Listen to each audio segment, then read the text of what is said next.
going to be getting my hand, this left finger here, surgically repaired. I have a trigger finger, and then I just learned that my type 1 diabetes exacerbates that situation. So I'm out on my last long run before I heal up from that.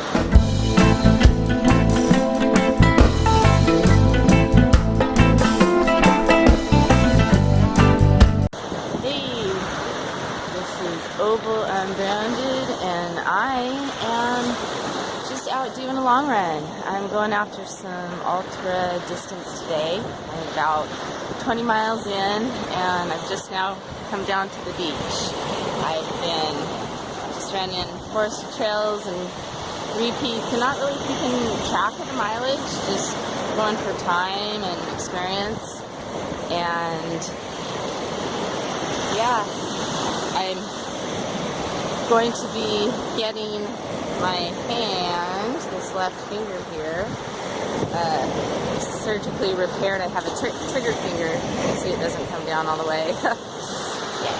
So that is from just a lot of using my hands for work over the years, agricultural work, waitressing, playing the piano, just a lot of different work with my hands, pulling with skiing and long thru hikes. And then I just learned that my type 1 diabetes exacerbates that situation, that there's now some inflammation around the sheath that the tendon is surrounded by. So I'm going to go ahead and get that repaired. So I'm out on my last long run before I heal up from that.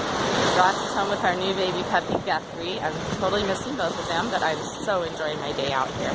I'm out on a long run today.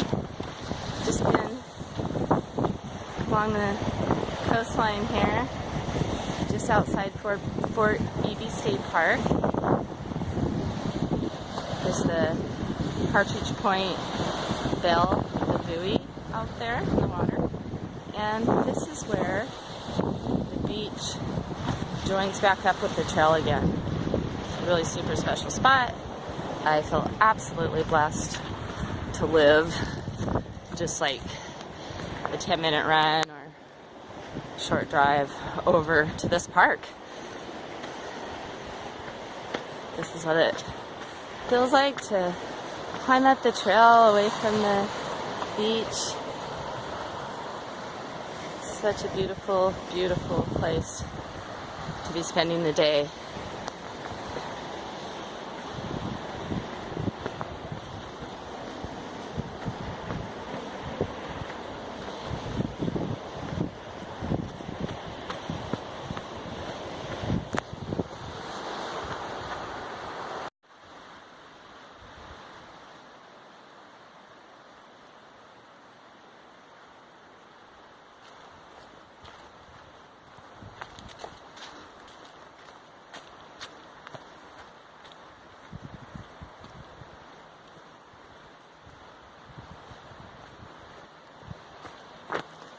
I came out on a long run today because I know it's healthy for me to get these long runs in. It's healthy for my body. It's healthy for my muscles, my bones, my brain chemistry, my blood sugars, my immune system, my relationships, and I'm going to be having a trigger finger repair surgery within the next week. And I'm going to be down for the count for a bit. Not sure how long it will take before I can get out on a long run. I'm sure I can get out on some hikes and shorter runs, but the long run where you really get the endorphins going and where, my brain chemistry is affected by it. It takes a good many hours out for me to feel that. And so today, my goal is to go after ultra distance. I'm just out on this long run and my brain's working, and I'm thinking about balance and how it's so important that we maintain a sense of balance in our life. Like, it's winter time, it's gray in the Pacific Northwest where I live, here in Washington along the coast. and there's beautiful trails that I can access, and I love running, but I also want to make sure I'm using my creative side. So I want to learn to crochet this winter. I've gotten a hook out and some yarn, and I've been trying to learn a few stitches. I like to do the adult coloring books when I'm taking a break after a long run.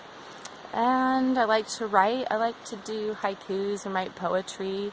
I've got a short book that I'm putting together with some haikus and other types of poetry that I wrote when I was out on my last long hike with Ross, when we hiked through some really vast wilderness areas in Idaho. The Frank Church Wilderness, River of No Return, the Selway Bitterroot, and also the Gospel Hump Wilderness. And I wrote poetry that I felt compelled to write, putting into words what I was experiencing, smelling, seeing, hearing, as I hiked through these wilderness areas, just mostly quietly with Ross for about 45 days. But just find what it is that taps into your creative side, what you love doing physically. I enjoy learning new recipes. I like to do vegetarian cooking and make soups in the winter and just smell the ingredients simmering. So yeah, figure out what it is that makes you happy and creative, positive, a good influence on others, kind to the people you're around, and keep on doing what you do. Thanks. Good thanks for life.